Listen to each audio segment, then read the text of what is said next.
really the same number of years. And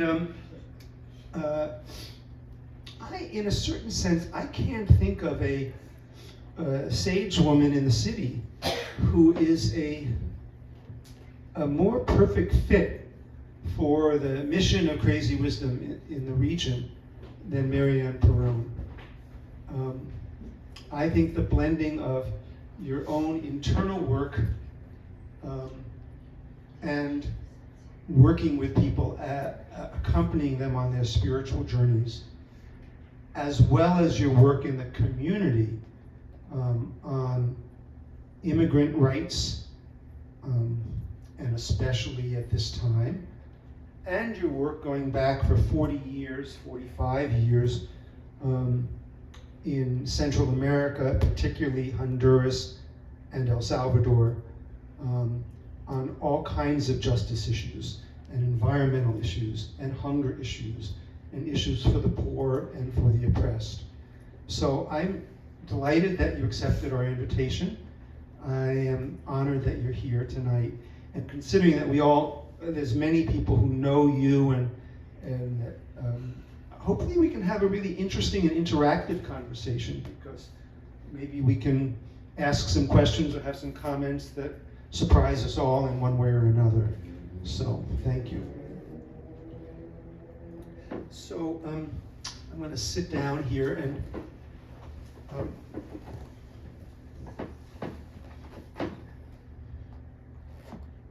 Mary Ann. Yes, Bill. What would you like to talk about tonight? Oh, wow. That is really not fair. I have given my fair share of talks, but tonight I thought you would be doing the heavy lifting because it's an interview tonight, right? But I'd first take this opportunity to just say thank you for inviting me.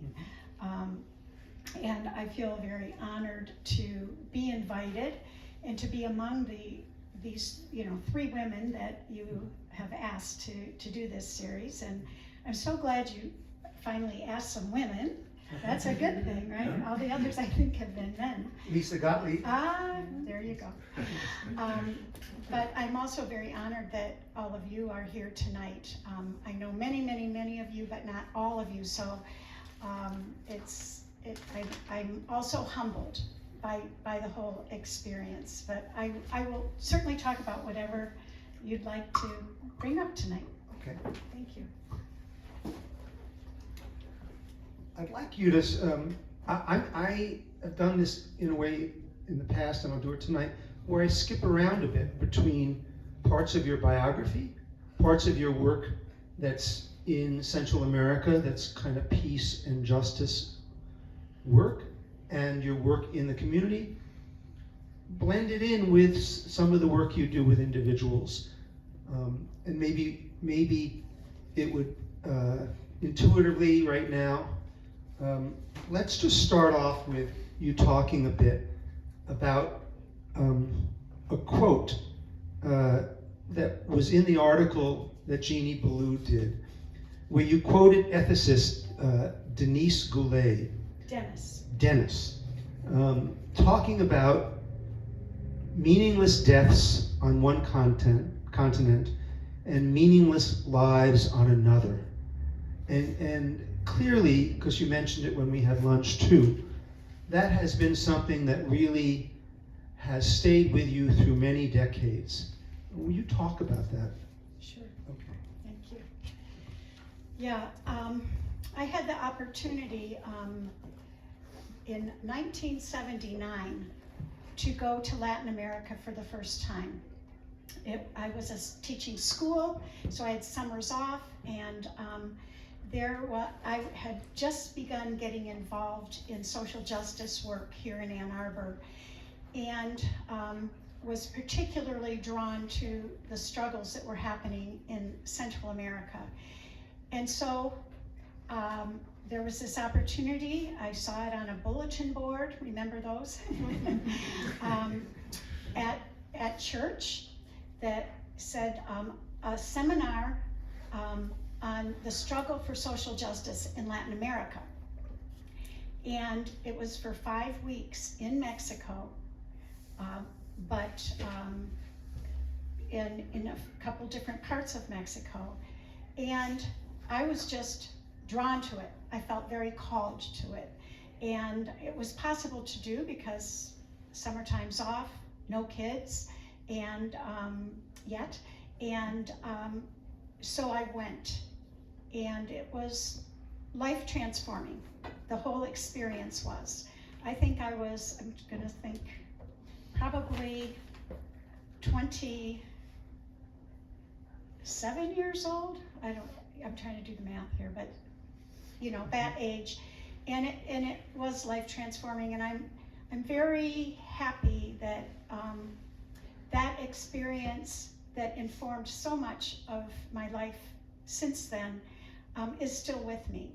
So that quote was on a poster in one of the places we stayed, where we just had so many talks and conversations, and with so many people from so many walks of life throughout Latin America who were in Mexico at that time, all involved in grassroots struggle for justice and against oppression. And the quote is important because it doesn't just say, oh, isn't it terrible what's happening over there? And isn't that interesting that that's not happening here? And what is it, luck of the draw? Or why is it that there's so much poverty in one place and so much affluence in another place? Or so much injustice and then, you know, relative comfort? And came to find out that these things are very, very linked. That there's only one coin and the two sides of it. That they're poor because we're affluent, and we're affluent because they're poor. And I just learned so much about what we in the first world were doing that created circumstances that made life unlivable for so many others. So that was what that was about for me. Yes, Ruth? Can you repeat the quote again, please? It was something. I can do it. Yeah, go ahead, you do it. Yes, there is. Okay, now I just forgot it, right? Wait a minute, I'm just looking for the words. Yes, there is a connection between meaningless deaths on one continent and meaningless lives on another. So, thank you. And in this crowd, that's something that Alan Haber would readily understand and agree to, and Bill Taylor would readily understand and agree to, and Kerry Walker would readily understand and agree to, and so would Richard Gull. So it's a kind of profound understanding, but one that never gets understood at the national or mainstream level. It's almost as if there's a kind of a blindness or an opaqueness to that fundamental understanding. Say something about that. On that level, there has rarely been any interest in looking at that, because the self-interest of most of our governmental and frankly many of us has not been in that direction. You know, it's easy to live smaller lives and not concern ourselves with those bigger questions. And the people in power usually want to keep that power, and usually want to have the advantage of being able to extract from other parts of the world the things that we think we need to build empire. You used recently the phrase extractivism. Yes. Talk about that a bit, because it's obvious and not obvious. Yeah, it's a a relatively new kind of buzzword in social justice circles, but it's not a new concept at all. What has happened, and I'll just use the Americas because that's what I'm most familiar with. We have, and here we are, you know, with the new Monroe Doctrine, the Monroe Doctrine of that Latin America is our backyard, and we own it essentially, and we can go get whatever resources we want from them. Whether long ago it was rubber, always coffee, bananas, and of course from the very time, I mean, this goes back to the conquest, all the gold and silver that Europe extracted, and it's still going on now. A lot of the work that I'm doing in human rights and environmental rights, I'm not doing it, I'm accompanying people there who are doing it, are still fighting that from mining all over Latin America, all over the world. I mean, Africa too, this really relates to, and many other places, but you know, natural gas, rare minerals now, lithium, you know, all of these things that make our gadgets go, and other big mega projects. And what they do is, for some reason, we think that a corporation can go and own these resources and extract them and make a lot of money on it.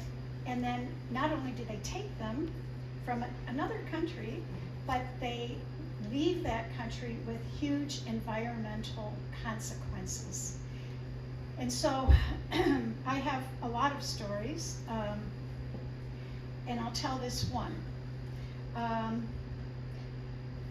I just got back, both my husband and I went to Honduras, which we do regularly, as we accompany different social movements there.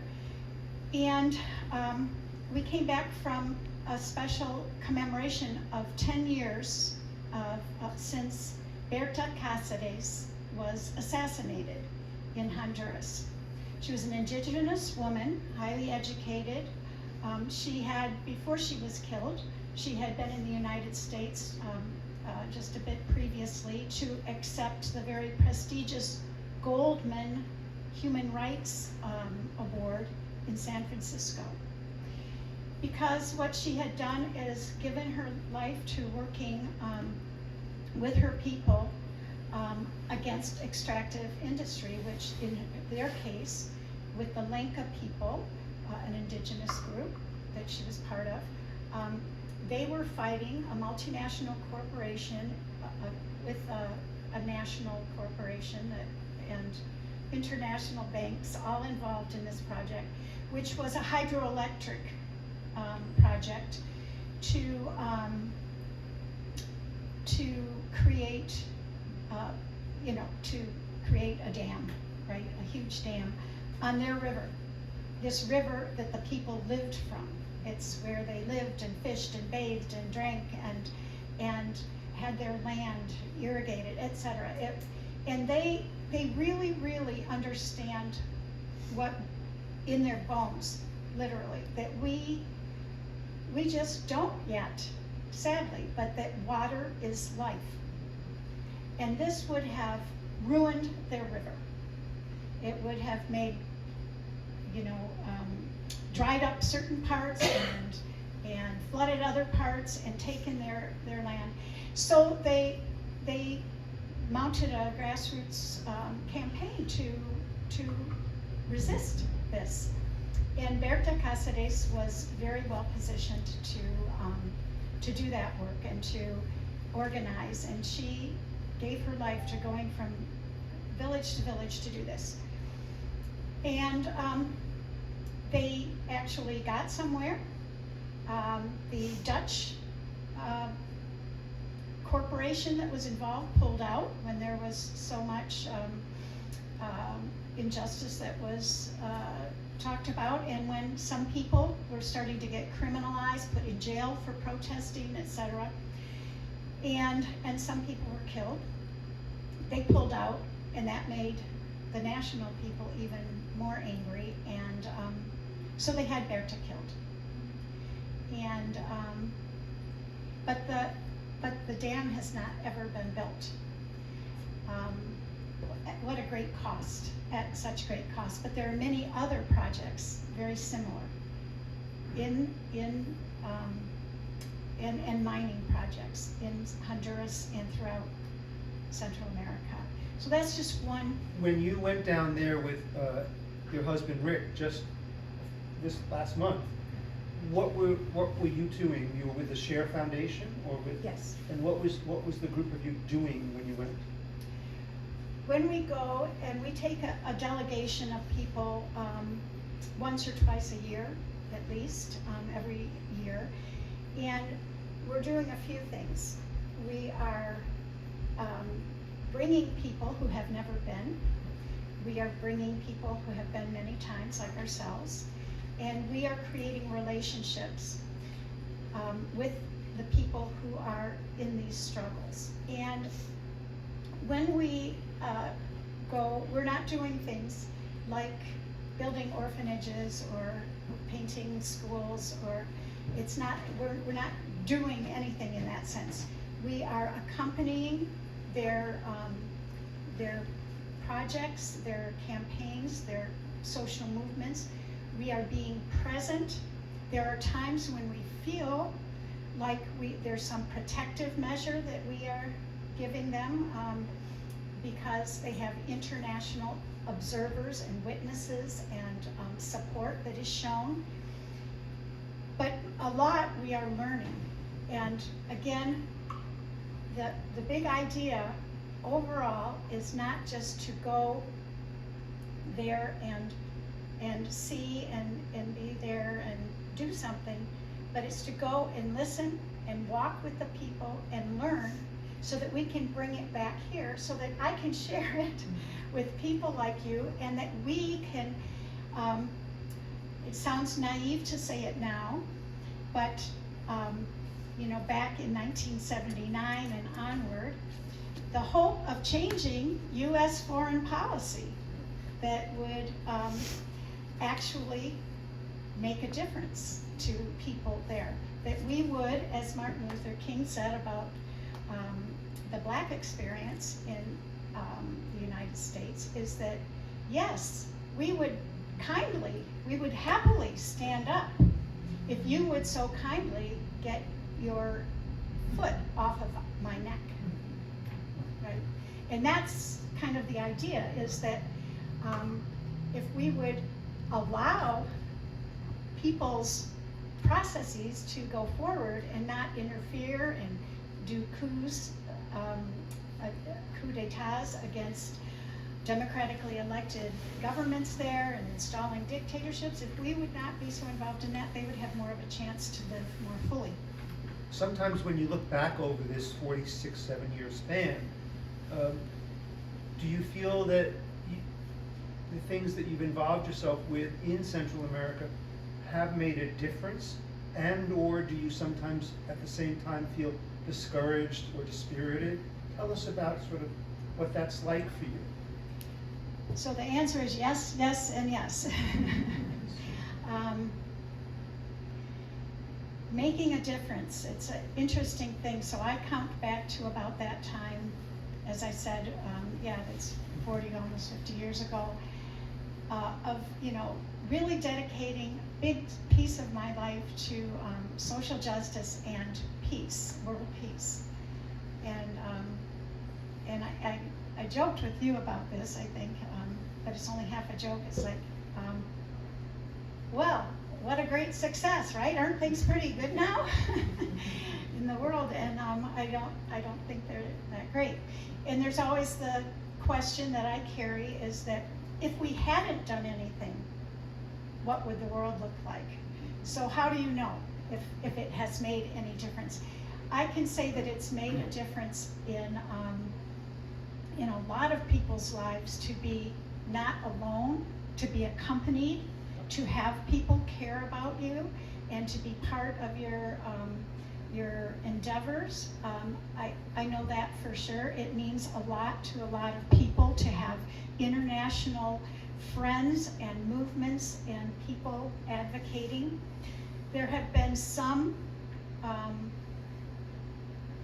efforts that have borne fruit, but what I've noticed, not just here, but certainly there, is that there was, for instance, in El Salvador, and this was true also in Guatemala and many places, very terrible civil wars with horrific consequences, and with us, you know, just trying to stop U.S. military aid that was on the wrong side of those wars, with governments killing their own people, especially the poor, the dispossessed, the indigenous, etc. And trying to make that change and be on the side of those people. And I do believe that a lot of those efforts led to the end of the wars. And with the end of the wars came a new dawn, you know, without stars in our eyes or anything, of possibility for democracy to come back. And there was indeed a long time where there was a lot more political space for things to change, and people worked toward change, and there was change. And now in those same countries, there's a whole other dynamic that is, just to use very simple ideas, it's more complicated, but right-wing governments that are, again, in the same kinds of ways and in different ways, oppressing people and keeping the poor poor and keeping the extractivism alive. What ingredient in you has allowed you or opened you to such committed work? And I kind of want to have a parenthesis in there, sort of, which is, we came of age in the same era. We knew dozens, or in the larger sphere, hundreds of people who lived their lives in liberal towns like Ann Arbor and went on to have work lives and careers where they continue to be idealistic, liberal-minded, you could say progressive, and you have really, for a long time, even while you were raising a family, and stayed very deeply committed to this. Can you talk a little bit about the ingredient in yourself and in your own background? What you saw, what inspired you when you were young? Well, I'll go back to that quote and say that, so one thing is that I felt with that comes a great responsibility. So if there's a connection between the death that I became very well acquainted with on one continent, and meaningless lives on this continent, then there's a responsibility on both sides to, and so for me, that was a lot of the meaning in my life, was to work for change, to work for a better world. And I can say that it's a great way to live. It's a great way to live. I don't want to live unconsciously. I want to live in solidarity. And so some of what is inside of me is what I call, for some reason I have a preternatural leaning toward hope. I don't know completely exactly where it comes from, but I always think that there must be a way, and I want to be part of that. So there's that. I have a deep sense, and this has to do with my spirituality and just how I work, is that I have a deep sense of connection. And so I feel a connection with the people that I'm talking about. They're not, and I've had the great privilege of really having walked and even lived among them. And everyone hasn't. Everyone doesn't have that, but I have, and so I'm just trying to take care of my friends in a certain way, and family. It's my family. It's we're connected. You told me that about a little bit about your grandmother.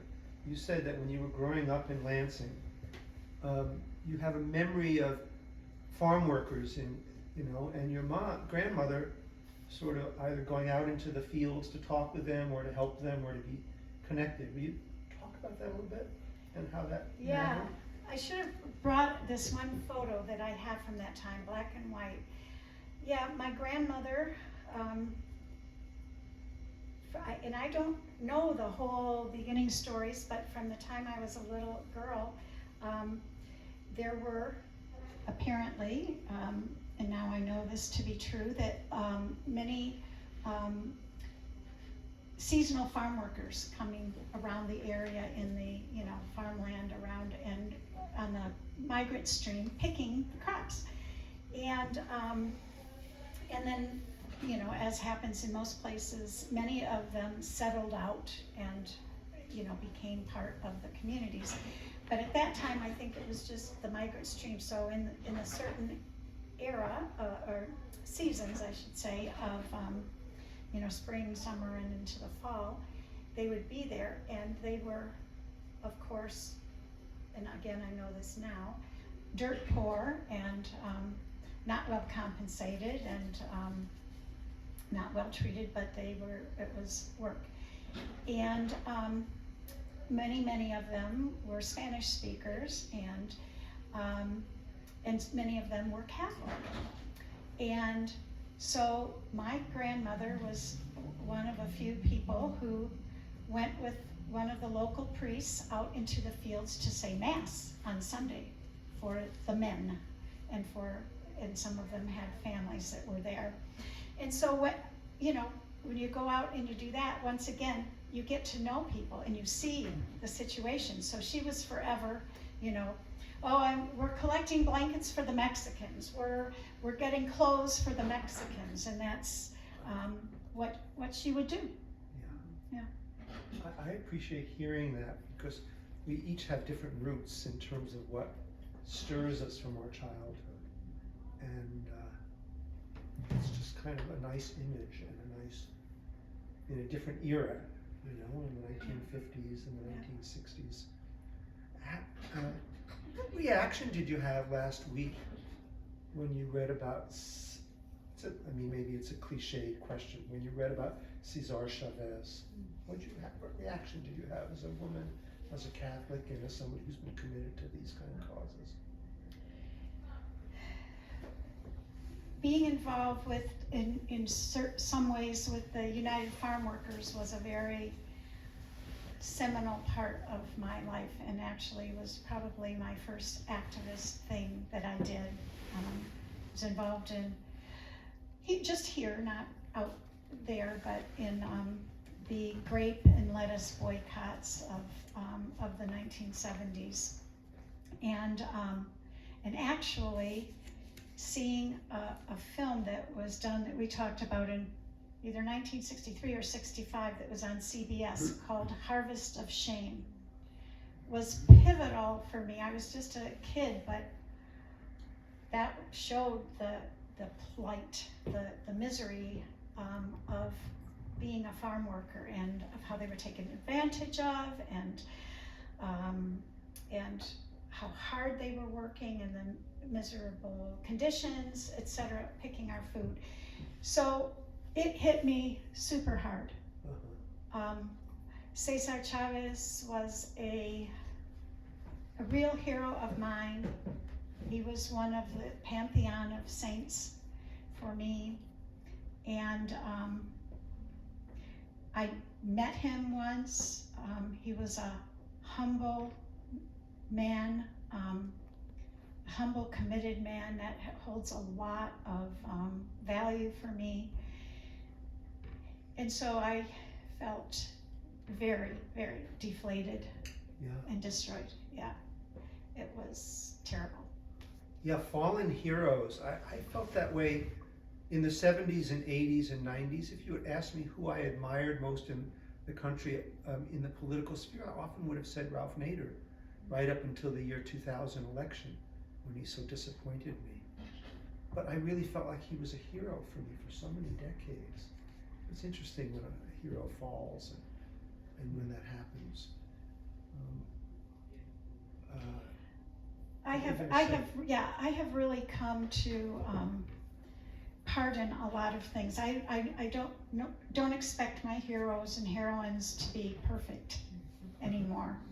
I really don't. So if it had been something else, less egregious, but it's so hard for me to understand. And I don't think it takes away, definitely takes away. It doesn't erase, all of what he did in the world. He was a very effective organizer, very charismatic organizer, and the movement, I don't think this tarnishes the United Farm Worker movement at all, nor Dolores Huerta at all. But but it's very hard to put the two things together. Yes. Very hard. Yes, that sort of relates a little bit to that book that Professor Richard Gull had me read by Claire Dederer called Monsters. So how do you deal with monsters in our midst who have also made other contributions? His book was about artists, whether it's filmmakers like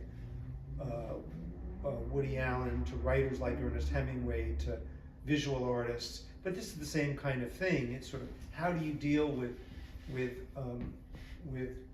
holding the space for both things to be possible at the same time? And it's a struggle. It's not an easy thing to do.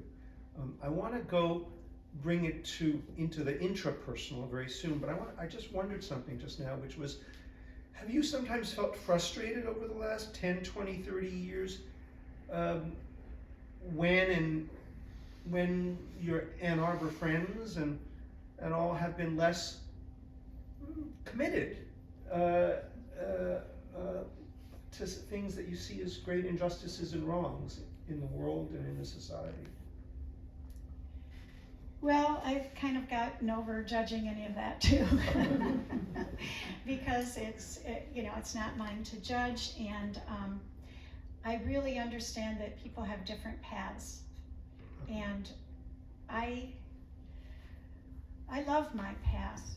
I am so fortunate to have been able to embark on it and have certain things open to me, and to have the opportunity to follow it, and I would, I am very happy to have people who I feel join me on that,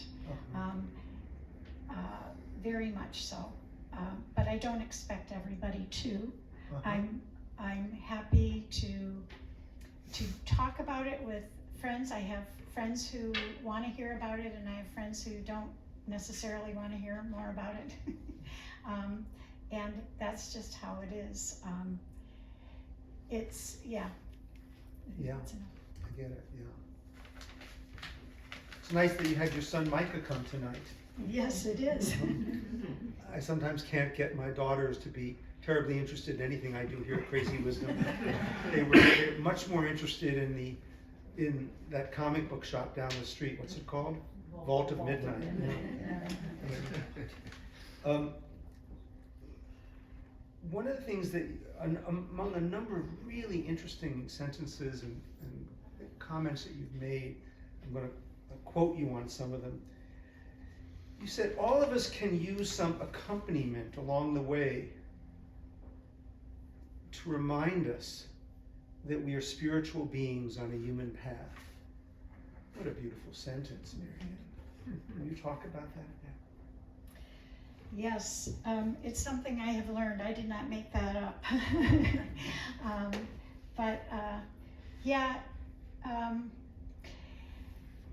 Spirituality, I think, is very much about both and the human journey is about the spiritual journey, the human journey, and that is one journey.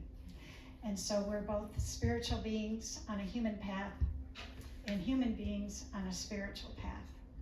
And that's just my perspective and that of other people that are teachers of mine and that I have heard. And so I think the human journey is what we're given very much, and what we do with it is very much up to us. And if we don't have some sense of spirituality to help us on that human journey, I think it's much more difficult. Say that again? If we don't have some spiritual help on the human journey, I think it's much more difficult. Yes, that makes sense. One of the things that you, among, again, more things that you said that I think were just wonderful, was you talked about how you use, in addition to creating a holy, a sacred space when you have individual clients, and you sometimes, when it seems right, might use some music or chant if that's what someone wants to use. You also said that silence can play an important part. Will you talk about that a little bit? Yeah, I don't know if everybody knows this, but I do meet with people, that's what Bill's referring to, one-to-one in my home for spiritual guidance. And so that's Yes. what he's talking about. So, and he asked a little bit about that, and I just said that, my work there is to create a safe and sacred place.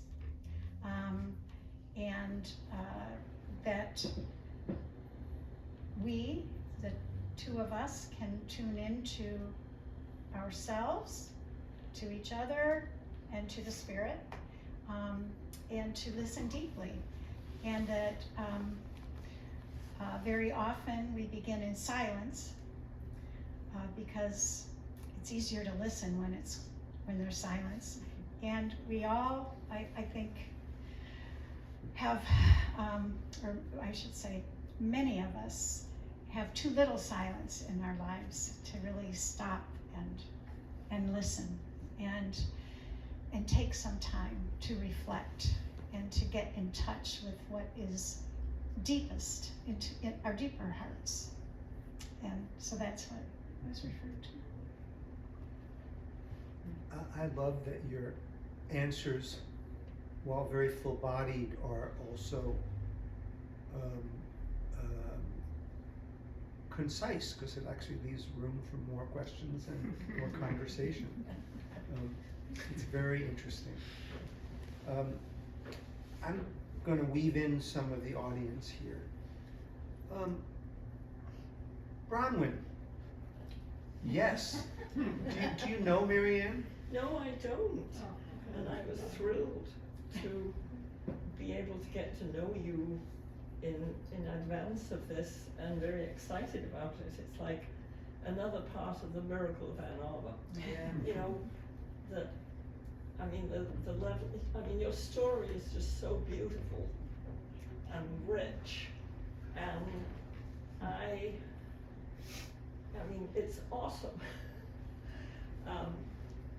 No two people have the same path, you know, because we don't.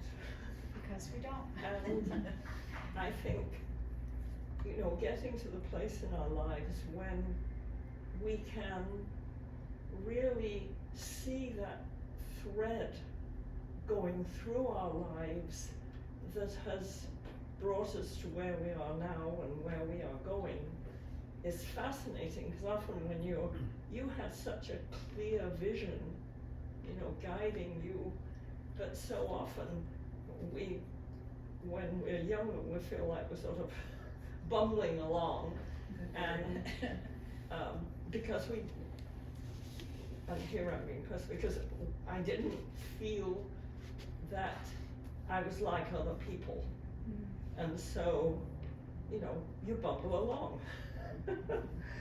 But I'm really grateful to Bill for setting this up. You've often referred to yourself, to us all, as being spiritual beings, which had a certain alignment with Yes. what Marianne was just talking Yes. about. And I mean, that was very present to me as a child.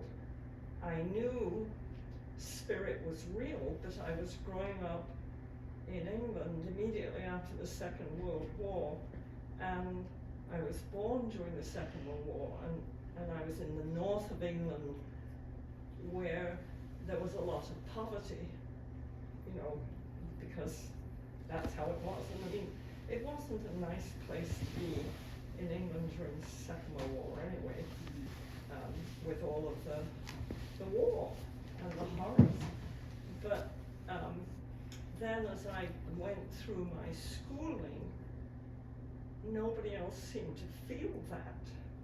And you know, we had, as they still do in England, a lesson of religious instruction once a week from when you first started school at 4 or 5 until you left at 15 or 18.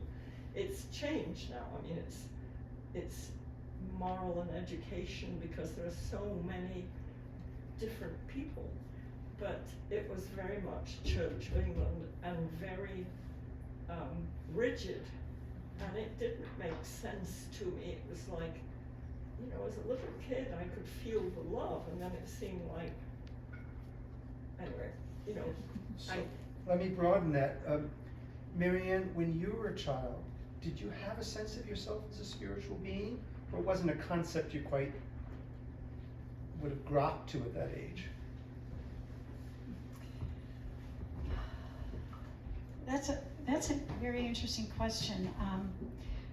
I had no question in my mind that I was a child of God and that I belonged to God, and I was brought up in a very Catholic, religious Catholic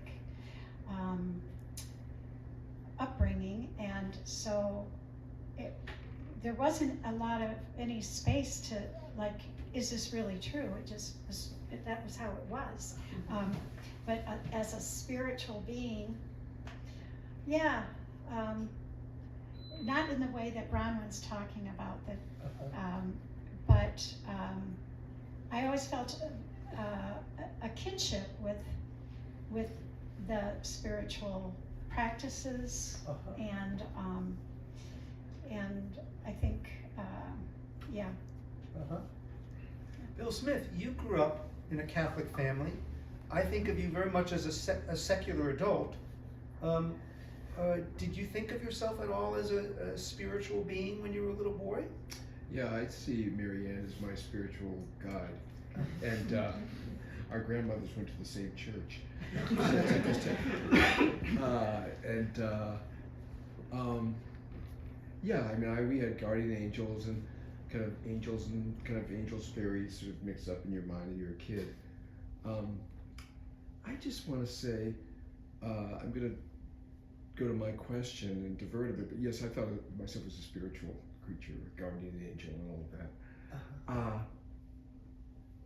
I have such deep respect for you. And as a spiritual guide, your social justice work feels like this sort of flaming heart. And you know, you have all those images when you're a kid of flaming hearts and, you know, angels that protect and Gabriel and Michael. And you know, I was a Catholic kid, so moving beyond that, but that structural vision. And your strength for me is so empowered in the sort of the power of your social justice work, and yet that you can leave that behind and or be empowered by it and counsel on an individual level with such generosity and such spirit and hope and such positivity. And this whole thing about meaningless lives on one continent and you know, lives that are hard on another continent. And, you know, the meaningless life of being a comfortable person in a bourgeois life in Ann Arbor and still getting deep spiritual support and hope from you is just, it's uncanny. Thank you. And I don't know how you do it. I mean, like, how could you be interested in my troubles, the issues, you know, given the power of what you live and the fact that you say you love your life. I mean, that's just That's such lovely, a beautiful Phil. thing. That's just lovely. I'm going to keep doing this, but you can interject whenever you want to. Well, thank you, and I did not expect this kind of back and forth, but I did want to at least say, from what Bronwyn said, believe me, I'm still bumbling along. I think we do bumble along all the way, but it's good for all of us to take stock of what those threads are for us, and the strengths that we carry, and the convictions that we have, even as we look at our doubts and we look at our waverings and all of those things. I think it's just so important to understand how worthy each of us is. How worthy each of us is. I think a lot of us struggle with worthiness and having to live up to a certain something. And those are good questions to have. The questions are always good, as long as we don't beat ourselves up with them. But yeah, let's keep bumbling along. But we don't arrive, but we make progress. We really do. Cam Vozar, you were brought up as a Catholic kid. Yes, I was. And you write spiritual poetry. Did you Not think? very Catholic, though. No, not very Catholic. Did you think of yourself as a spiritual being in some way as a little boy? I think a small part of me did, Uh-huh. but most of me did not. Uh-huh. I did not have an easy childhood, let's just put it that way. There was a lot of, I had a great childhood for the first 5 years of my life. Couldn't have been better. And then my parents moved away from my tremendously loving grandparents to the deep south from Chicago, and that was a shock to me in many ways. And so that, I think most of my time, from the rest of my time while I was at home, I was just trying to survive. Mm. And so there was, and the church was there. The church did not really help me very much, and in fact it harmed me in certain ways, very deeply actually. I have some very deep trauma from the Catholic Church, which I don't appreciate.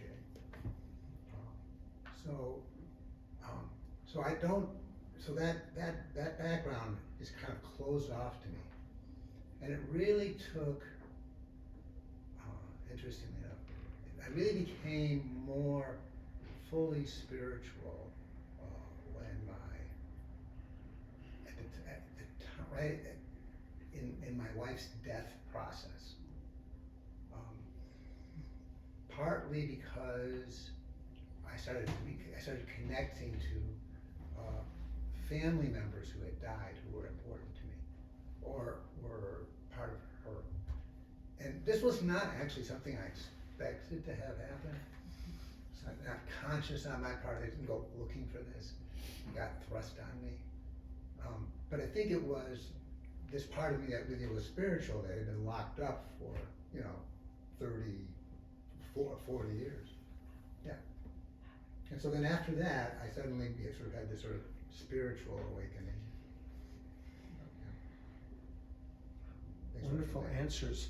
Alan Habert, you're known as one of the most political people in the city, with a long history, having helped to write the Port Huron Statement and having a long history as an Ann Arbor radical. I accept. But what's the underlying spirituality that has formed the basis of your commitment? Well, I grew up here from 1936, and until 1954, when I graduated from high school, I was an unhappy, alienated, rebel without a cause youth, if people remember that alienated time up into the 50s. When I came to school, I was invited into the political movement, and it was warm, and people made of me a friend. And I became, from 1954 to 1973, a political activist without any deviation. I mean, I was doing Just that. political at that point. Yes. 1973, I met a rabbi who opened my Jewish eyes, and I began to see things in a more bifurcated way. Yes. And in my first trip to Israel and Palestine, when I saw the tomb of my most ancient ancestors, Abraham and Sarah, down there in the mosque, it was the first time I felt a direct connection between some origin, Jewish origin, and me. There was a line. That was transforming. I was mind blown in this little place. And then I went out I had to absorb that. I went out to the bus where our tour was. It was empty. And walking across the parking lot, as I was absorbing my connection with this antiquity, a woman walked across the parking lot. Could have been my mother. She was in a Palestinian dress, very regal looking. She came right up to the edge of the bus. There was tinted windows. She didn't see me and do it. She spat on the bus. Now these two events in my experience in those maybe 5 minutes really brought me into a sense that there is a spiritual, political struggle going on that I barely understand and I'm involved in. And I think from that time, the sense of the spiritual, and also when I came back here to Ann Arbor and met Mary Ann and found a spiritual person, you have been a mark in my mind. When I go to St. Mary's, I wonder how, my question sort of to you, how do you relate to this institutional world that you move through as a bright light? You read a few things, you do a few things, but you have a special quality there that enlivens, at least for me, the whole service. So I see a spiritual person. Do I emulate? I aspirate to emulate. Now I'm not very much a divided person because there is a political struggle going on of the monetary world and all that. But there's another struggle going on of how our consciousness adjusts to what is happening out here, how we understand really what is the world we are in. And so I don't know, I'm on both sides of this, but Marianne, I'm here because I love you, of course, and you are a spirit in this community that's, I'm glad you're recognized as a sageus or whatever you are. Yeah, So thank you, Alan. I'm on both sides of this. There is a real politics that cannot be ignored, and there is another power that we have to infuse if we're not gonna just run ourselves into the unhappy ground. Indeed, indeed. Alan and Odile have come, I don't know, every year, I think, for the last 10 years or so, to midnight mass on Christmas Eve to St. Mary's, and they're always there in the pews. And I do love to go to that service, and I always read because I am not generous about this. I always want to read in the Lessons and Carols this one reading, and it's by a reading from Archbishop Oscar Romero of El Salvador, and it's a beautiful reading that talks about what Christmas is really about and what happens with the poor and oppressed at this time, and ends with saying how each of us, all of us, are a thought in God. And so that's my Christmas joy, and I always get to see them, my Jewish friends, coming to midnight mass. But the question is my relationship with the institutional church. And I learned long ago, and I learned especially in Latin America, that there is not one church. And I'm talking about the Catholic Church, the Holy Roman Catholic Church. There's not one, there are several. And I give, again, great thanks that I got to know the Church of the people, the Church of the Catholic social teaching that is hidden to many because it's called the best kept secret of the Catholic Church is Catholic social teaching, which is pretty radical in many ways, and so that's what I relate to the most. My relationship with the institutional church is a lot of the bumbling. Still, it's bumbling. But I think one of the things I have refused to do so far is to throw the baby out with the bathwater. That's pretty important to me. And I do think there's a baby there, and I want to keep that baby alive and well. And there's so much bathwater, and Cam's experience, I can only imagine, and I believe you, and I am so sorry, and so many people feel that way, and with good reason. And I mean, I'll just say that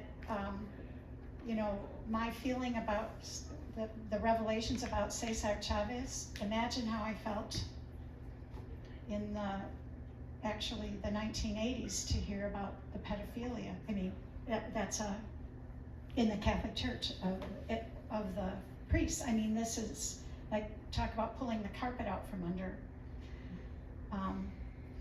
And a lot of people left over that, and I do not blame them, and that is a perfectly reasonable path to take.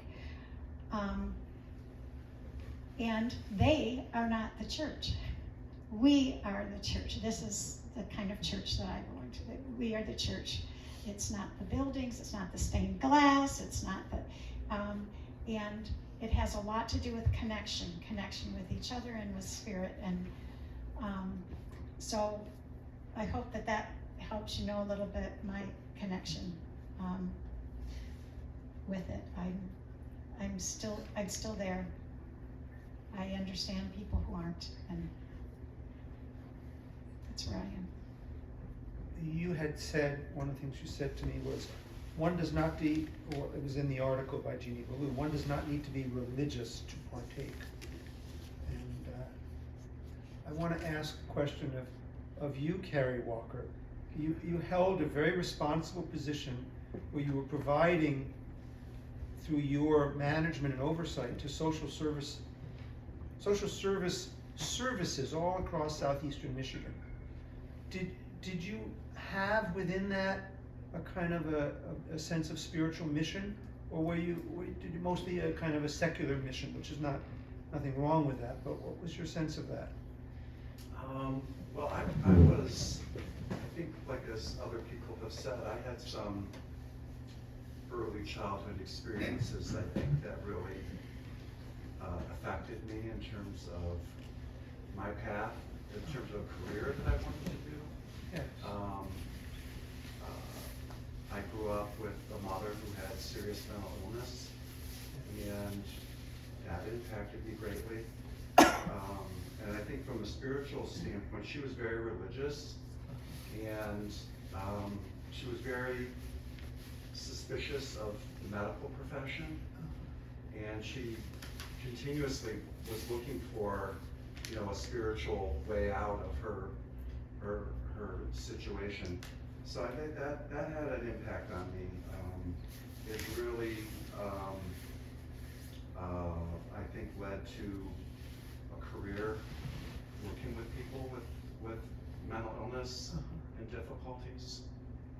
So I did have it was a deep rooting, but I think with a lot of experiences, when you're younger, you're more open to spiritual experiences, and maybe when you're older, you're open again to them, and in the middle, you forget, but it did impact, my career and what I wanted to do, and I did have, just on it, apart from my family and my mother and whatnot, I had my own sort of religious conversion experience as a teenager that was very dramatic for me, and while I didn't stay with that, my father had, I think, in his mind, some sage advice that I wanted to go to a seminary, and he had said, well, you were accepted at Michigan, go to Michigan, and if you still want to go to the seminary afterwards, great. And of course, my experience at Michigan, I went to social work school after, and got a social work degree, and moved sort of away from that. But the experience of that, of those years where I was very involved in more of a charismatic kind of religious experience, stayed with me, and I found, throughout my adult life that, there was a period of my life where I memorized large portions of the Bible, the Old Testament, Proverbs, Psalms, and things like that. And I found that they're very anchoring, and when I've experienced difficulties, as we've encounter in life, everyone does. Roberta and I've had more maybe than many families in terms of just our own families with our children, having 2 children who've passed. But those experiences were very, very, have stuck with me. Even though I had not attended church or been involved, that kind of spiritual imprint, if you will, has kind of stayed with me, and I carry it into exploring other kinds of spirituality now. But yeah, I think that there was a root, from childhood and spirituality that influenced the work that I've done, even though it may not have been as overt, if you will. Wonderful answer. Each of you is adding so much dimension to what Marianne is talking about. It's just Just wonderful. Thank you. What did you, thank you. Talk about what you mean by holy listening, which you do with some of the people that you provide spiritual guidance to. One of my dear teachers that I've had along the way would talk about, quoting Carl Jung, I believe, saying that one of the deep problems in our society is that people have no place to tell their story. They don't have a place, and they don't even tell it to themselves. We don't stop long enough. We don't. So I think that's, what I feel I do in the spiritual guidance that I offer is I'm not really a guide. It's not really, the name of what this is spiritual direction, but imagine directing people. That doesn't sound spiritual at all. So spiritual guidance is a better way to think about it.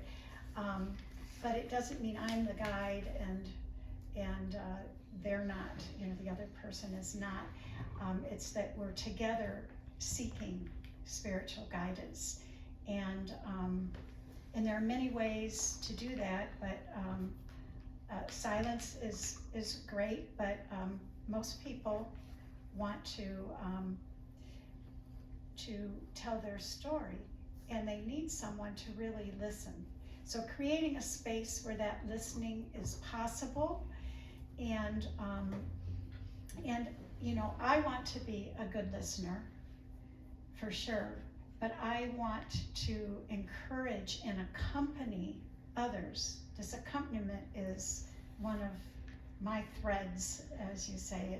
I think it's my work in life, to accompany and encourage each person to listen to themselves,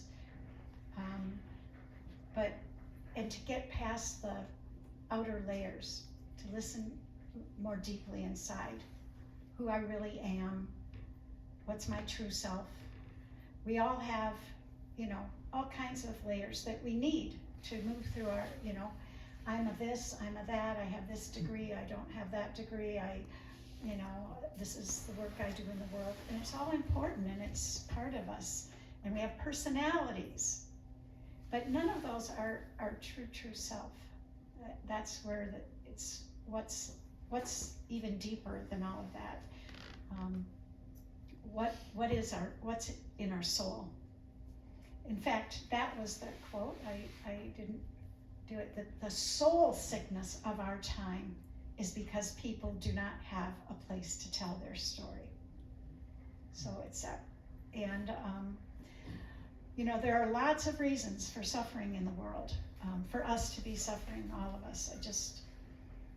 All kinds of things. People have mentioned things that have already tonight that have been very difficult in their lives, and it's enough to really make you suffer a lot. And there's a lot to be discouraged about, for sure. But there's also something good and true in each of us that we can get in touch with. And if we can listen together, I think that's holy listening.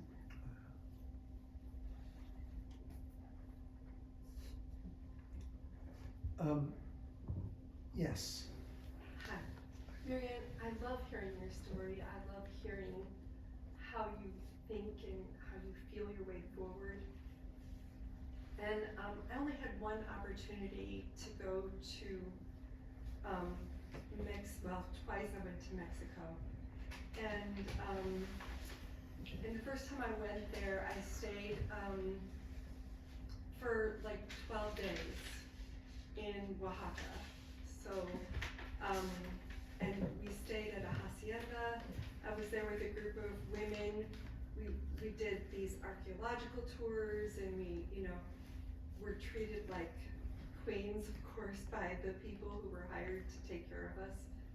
And at the end of the time, after like going through the countryside and seeing how people were interacting with each other, just observing people, you know, women braiding each other's hair or cooking outside or laughing over something that I didn't know what they were laughing about, just in driving by people, I had this feeling that poverty goes both ways.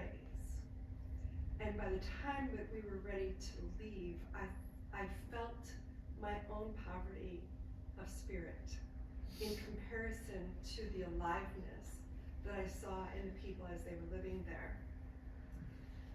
And so I wonder if there's a part of you that feels more of a sense of community and aliveness within yourself when you are with people in Latin America in their intact cultures, in spite of all the poverty and in spite of all the violence and injustices. There's something cohesive there that I wonder if you have experienced that and if you can speak to it. Thank you so much for that question. Yes. I think there's a lot of truth to that, to what you're saying. For me, I would be one of the last people to romanticize poverty or oppressive situations. So there's not that, oh, but they're happy, just like the slaves, right?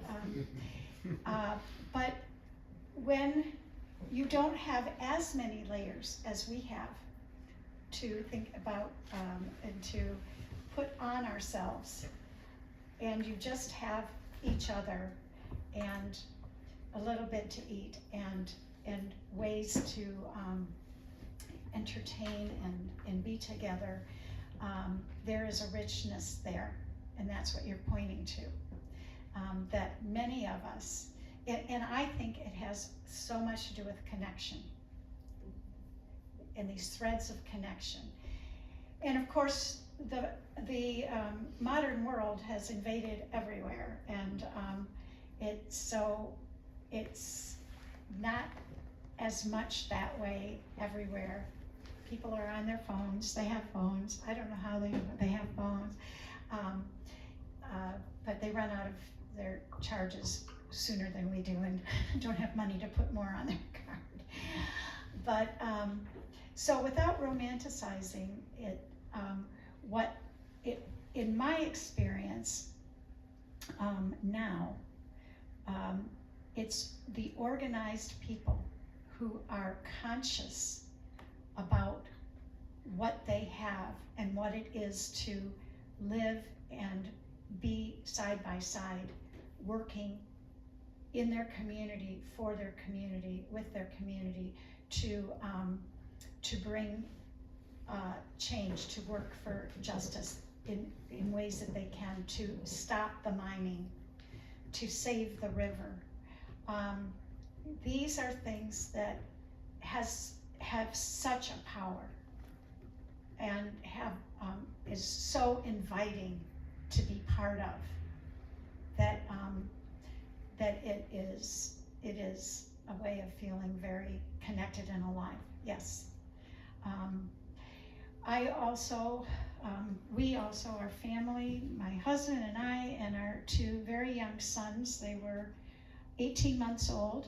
This guy was 18 months old, and our other son was 3.5, and we moved to Bolivia in South America, and we lived there for 3 years. And we lived in a small village. So in addition to everything else, we got to really, really feel connected with the people there. And this was a long time ago, 30 years ago, 40 years ago, 40 years ago. Oh, wow, that we were there. And so life was much simpler there. There were no phones. There were no phones, not just no cell phones, but and that sense of community was very strong. And sense of caring for each other and that kind of thing. But on that note, I'd also like to say, back to getting discouraged and hope and not hope, or losing hope or whatever, whether I'm here or there, because I'm with so many people who are just humble, simple people, but giants in being in the struggle and working for justice at great consequence to them.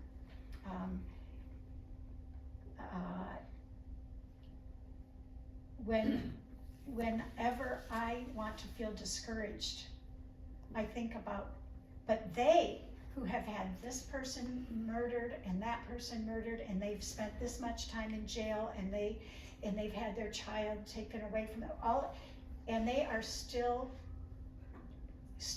going. Who am I to give up? Oh, it's just too much. No. So that's another gift that, yeah, I am kind of, I don't know, I have some kind of hope that just sort of lives in me, that this is also true. But I also get it reignited all the time, which is another lovely way to live. That's great. Will you talk a little bit about the efforts you've been part of in this county and in this city, which I know you've been involved in, and ICE has been on all of our minds, and I think it'd be interesting for the people here to get a feeling for your activities with the organization, I think Movement for Immigrant Rights, and for that also that organization that has the word Congregational Sanctuary, that's part of it too. So just tell us about that activity locally. Yeah, thank you. Thanks, Bill. I got involved more locally in 2008 when Obama was still the president. And there was, and when things were not like they are today. But for some people they were. And at that time, out Pittsfield Township area, there was a raid by ICE, and a terrible raid. Actually, I'm conflating two things. This was in Ypsilanti in a mobile home park. There was a raid, and they were pretty brutal, and they forced their way into someone's mobile home. There were children and women present, and the men, they slammed the men down on the floor and handcuffed them, and the women escaped out a bathroom window with the kids. It was terrible. And so a group of people who knew about this called together, and people that they knew in different congregations around town, and called a meeting on a Sunday night, just kind of using their contacts. And I heard about it, and this tells you something about Ann Arbor. I mean, it's, you know, at least a certain segment of Ann Arbor. 50 people, 50, showed up that night from different congregations to be there to hear what happened and to wrap themselves around this. The woman was there who was left with 2 children and no breadwinner and didn't even know where he was or whatever. And how to wrap ourselves around that, how to find where they were, what could you do, is there anything legally, how to get them some food in the house in the meantime, etc. And that began WICIR, W-I-C-I-R, Washtenaw Interfaith Coalition for Immigrant Rights. It's still going now. An important organization. We didn't know it started that night, but that was the start of it. And so WICIR, through WICIR, and I was part of it for a very long time, several years, just became, we had a phone and a phone number. That was what we had, and took turns holding the phone. And people could call if someone was taken from them, if they had an immigration issue, and we just became more and more adept at helping people, raised funds, helped them to get through certain situations, sometimes legal help, sometimes bail, so on and so forth. And then came 2016 when Trump was elected the first time, and we were already seeing plenty of ICE action, and we remembered the sanctuary movement of the 1980s, when those same civil wars I was talking about in Guatemala, El Salvador, Honduras, etc., and many other things. People were streaming up. They were refugees, but not recognized as refugees. And people were taken into sanctuary in a congregation. We had two families here in the 1980s, at both Friends Meeting and at the UU Church. And they lived there for a long time and were cared for by many, many in the community, not just those congregations. So we started Washtenaw Congregational Sanctuary at that time, anticipating that once, this was, you know, right after the election, anticipating that once that magical day in January happened and he was inaugurated, there would be, you know, worse things happening immigration-wise. And there were, but it turned out that very few people were seeking sanctuary. It's a different time, different circumstances, I won't go into all that. But we did have someone in sanctuary for 5 years. One person. We had a handful in choir and only one person. But we literally saved his life. He would have been deported. It was imminent. He had the plane ticket, and he had end-stage renal disease, and he would have died going back to his African country. And in fact, his mother, who also had kidney disease, died getting on the table, getting an what do you call it? Dialysis. Say it again. Dialysis. In her home country. And so he lived at Friends Meeting for 5 years, and we had to take him to dialysis, so we did, but not knowing. At that time, to be in a congregation, it was known as a sensitive location, and ICE had not, it wasn't a guarantee, it wasn't a law, but it was a policy to not go into churches, hospitals, and schools, and courts. That's all over it. But that was at the time, so we banked on that, but we had all kinds of volunteers who helped take care of him. And eventually, so that we saved his life in that he didn't get deported, and secondly, eventually got him a new kidney. So major. But he was the only one. So we have continued, but saying we're not doing sanctuary in the same way, and especially now because there are no sensitive locations. Everything is blasphemed by ICE. They can have their way with you. And so here we are the second time around, and there was, again, plenty of ICE activity during the Biden administration, but nothing like what we're seeing now. But we had lots of work to do in caring for people who were in really tough spots with immigration issues. But now it's a whole new era, and so talking about Washtenaw County, we're seeing nothing here like Minnesota. We don't know when the next Minnesota will happen or where, but the rhetoric doesn't stop, and neither does the enforcement. Yeah, I could go on and on, so I don't want to do that, but I just say that Is enforcement happening actively in enforcement is Washtenaw happening County? actively in Washtenaw County With nearly masked every agents day. or with unmasked agents? Oh, they're usually masked and very well armed. this big around, even if they're thin guys, because they've got so much gear on and vests, and they are masked, and they are rude and mean most of the time. And there is a prison.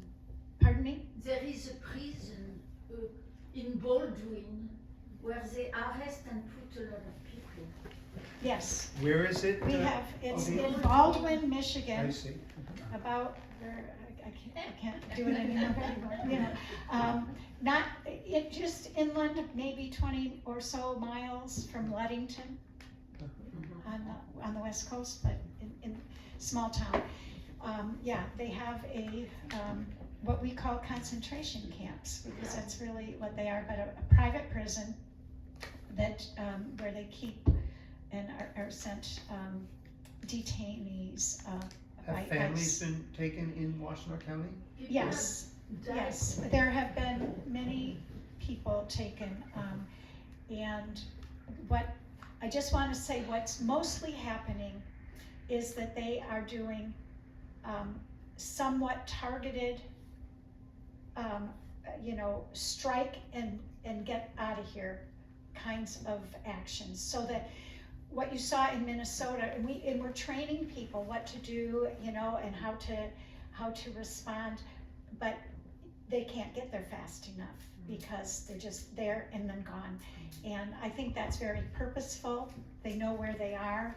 They don't have, we have worked, so some of our work has been over the years that to have, the Ann Arbor Police Department, the Ypsilanti Police Department, the Sheriff's Department, and Chelsea Police Department, Pittsfield Township, who will not cooperate with ICE. They will not, if they have a traffic stop and they see that this is an undocumented immigrant, which they won't ask, they're not supposed to ask. This is all work done by our groups to get them to, they didn't just step up and say, oh, we think we'll do this. They had to be talked into it by public pressure, but we have that in place, and so ICE doesn't get their cooperation. Haven't you also trained restaurant staff to some Yes, degree? yeah, restaurant staff for what to do if ICE comes into your establishment, congregations, and others, so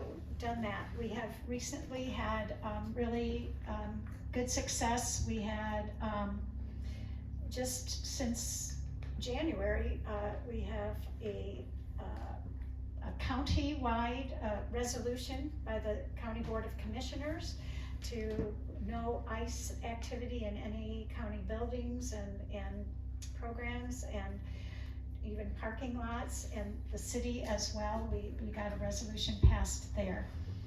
Resolutions are great. It's really important. We're still working on the implementation of them, and they're shuffling their feet a little bit more on that.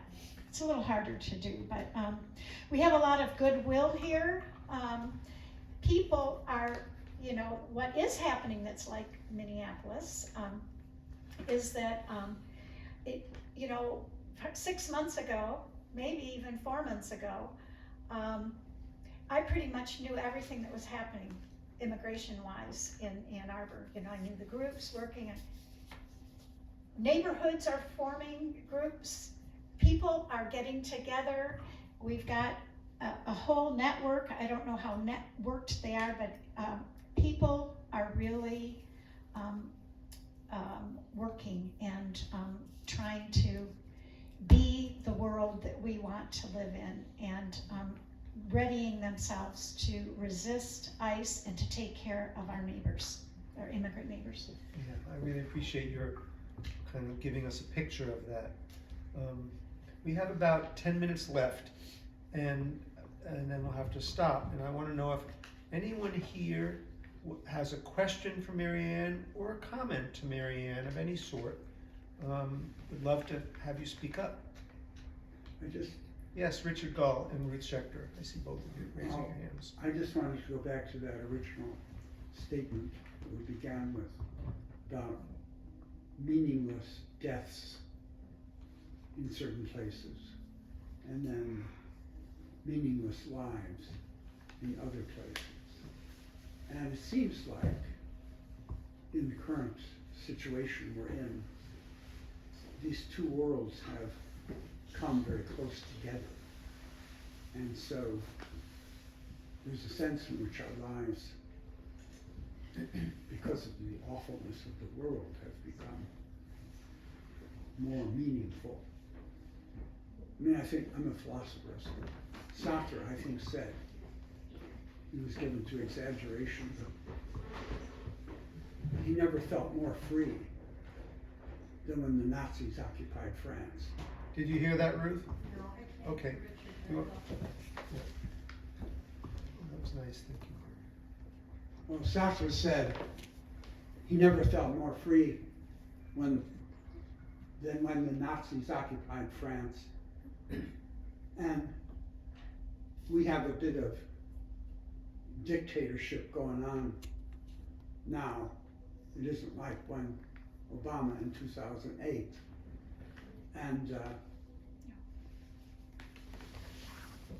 paradoxically, it gives meaning to our lives. I mean, when you look at Minneapolis and how people got this community, and something very spiritual about that.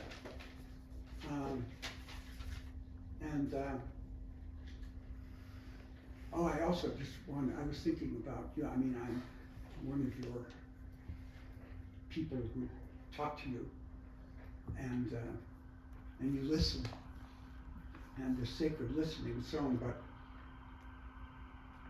I mean, you are someone who has gone to these places, Honduras, Colombia, other places, and you are, to use a term that has a kind of religious connotation to it, is a witness.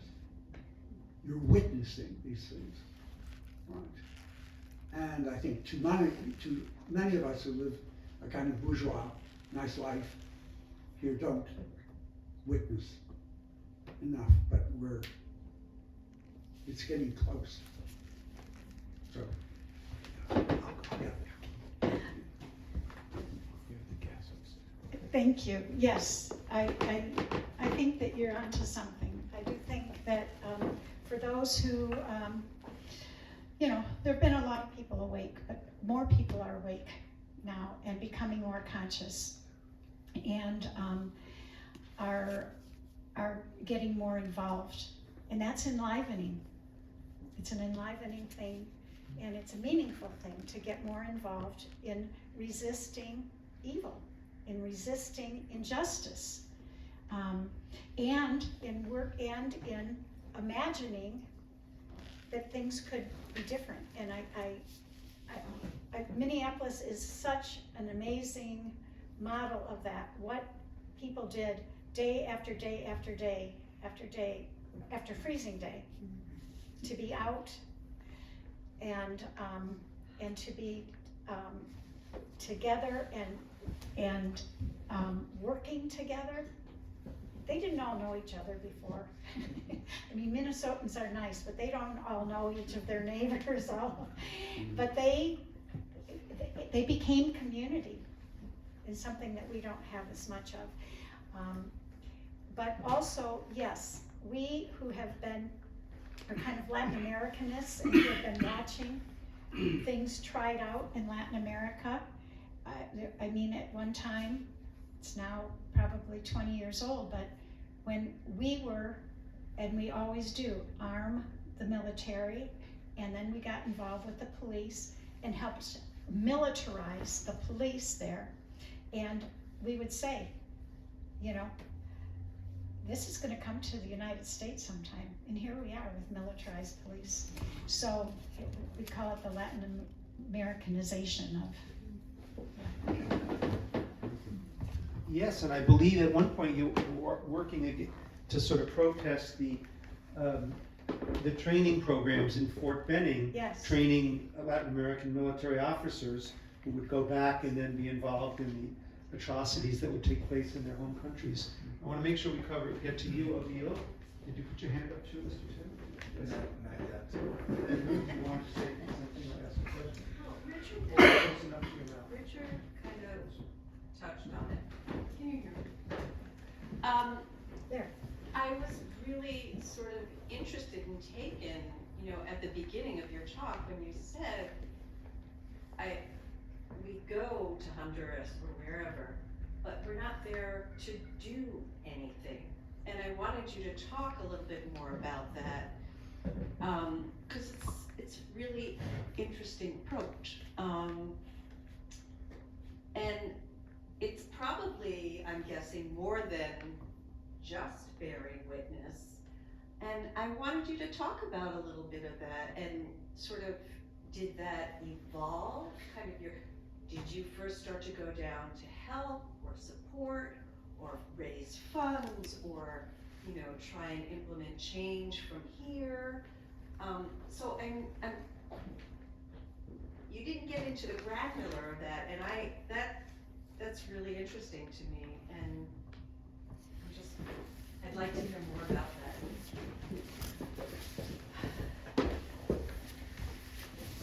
Thank you. And it actually goes very much with what Bill just brought up too. So yeah, at the very beginning, it was like that time when I went to Mexico, it awakened in me a great desire to live and work in Latin America. But I learned my lessons so well there that I knew that was not the issue. They didn't need me to come there, you know, and teach anyone how to fish. They know how to fish. They have no access to the fishing hole.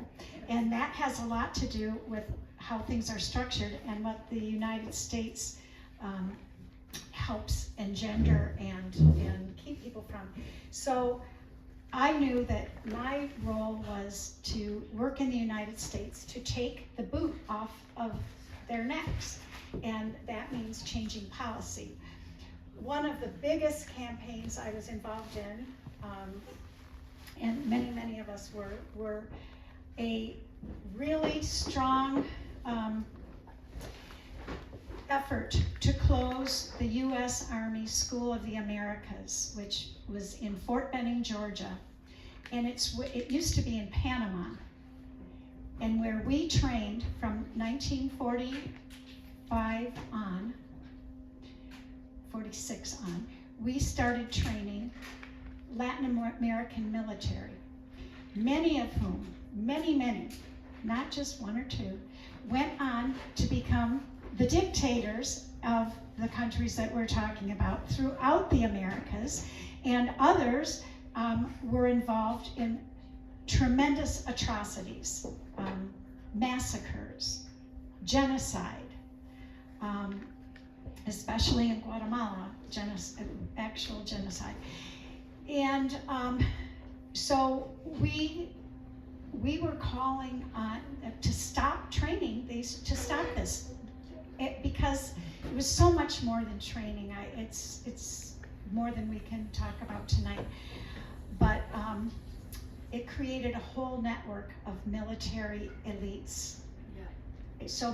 So that became a major source, and we took many delegations so people could see and hear from the victims of that school and the consequences, and so that more and more could know about it and come back. And we had bills in Congress to close the school, and we, in fact, in the House, it was voted to close it one year. We got so close that they changed the name of the school. They closed the school in December, and they reopened it in January, not even a month apart, with a new name, so that the infamous school was closed. We had a chance. We thought we had a chance. It's still going. It didn't happen. But that was one big part. I really saw the work as being here. And we even, much later, after Berta Cáceres, the person I first talked to you about, the water defender of the river, after she was killed, a couple years after, we had a bill introduced into Congress. It was called the Berta Cáceres Human Rights in Honduras Act. And we had champions, and we had, you know, many, many, many co-sponsors. And, it was to stop all military aid to Honduras while they were under this narco dictatorship that was once again killing their own people. And that was just that was just 8 years ago. So that's been the focus. But so when we go, we learn and hear and learn more. And it's more recent, your question's a good one, because it's more recently, since I have been working with Share Foundation, that I have seen the power and the need to not just bring new people all the time, but that people like myself keep going, and we actually have relationships with people and social movements. It helps them. It really does. It doesn't, there's lots of ways it doesn't help them, but to know that there are people who keep coming and care about them and their struggles, and that we're working in our country to link that up, and we call them and say, what shall we say in this letter to the State Department, and they help. We have these kinds of relationships that, and I can't say that we do nothing, or that there are no projects, but when there are, or fundraising, that can happen for particular kinds of things, when it has to do with the struggle. But again, people would be able to build things and become, you know, we don't need to send doctors. They can become their own doctors. We need to let them be free from the structures of oppression. I don't know if that's No, that was helpful. great. I know, Odile, you wanted to say something, and Bill Taylor, and we're gonna have to wrap up just because both Jenna and her husband and Shilpa were staffing tonight. We're gonna want to close up. So, Odile? Yeah, hold it close to you. My name is Odile, and I am active with the Women International League for Peace and Freedom. But I am active with Alan, and we've gone many times to Palestine to participate in the movement there. But what I want to speak about is that we are being engulfed by this militarization. It's so much weapon, nuclear bombs, so much of it. And don't you think it's time to divest? I mean, that we all have pension fund, and we must divest from this militarization. It seems the only way we can act anymore. I mean, I just feel it's overwhelming.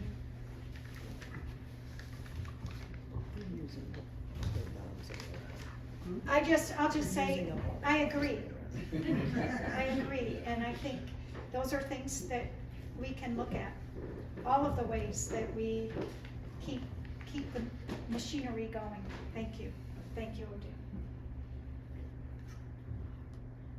My name is Bill Taylor, and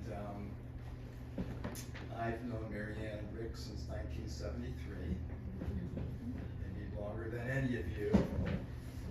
And it's been amazing to watch their journey, and especially Marianne's journey.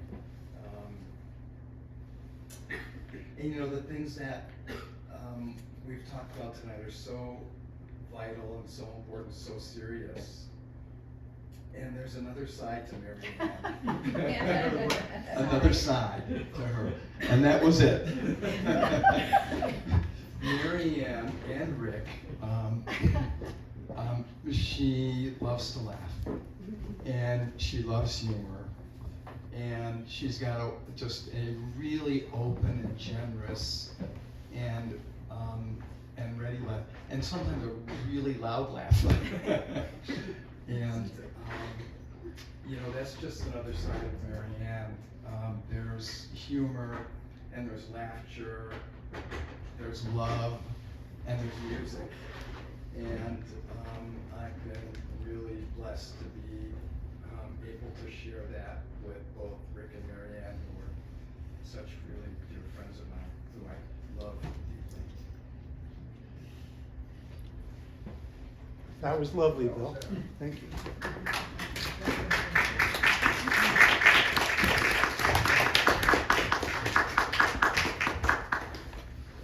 Well, actually, Bill Taylor, what you said was not accurate.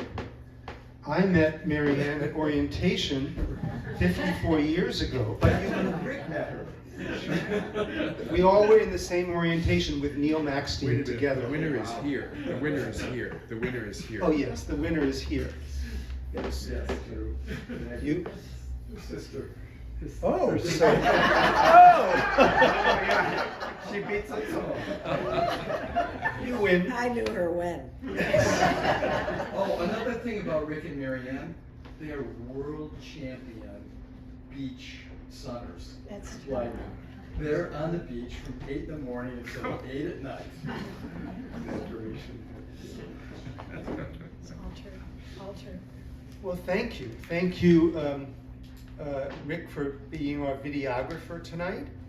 Thank all of you for coming. And Marianne, this was really wonderful. It was just wonderful to listen to you, to have people interact with you, and to have you and have this story interwoven in the way that you've done tonight. So thank you for coming to Crazy Wisdom tonight.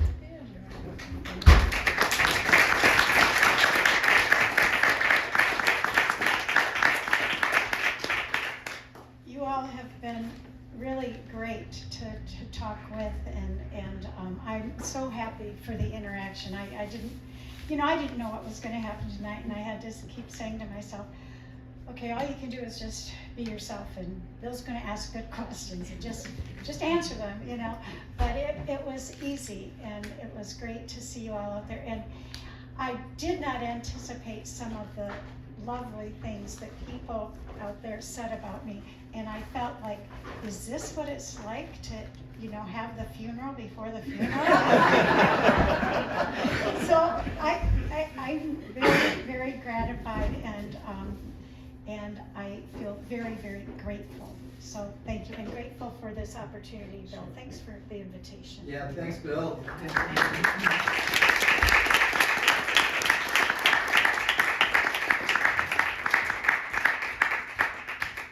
Okay.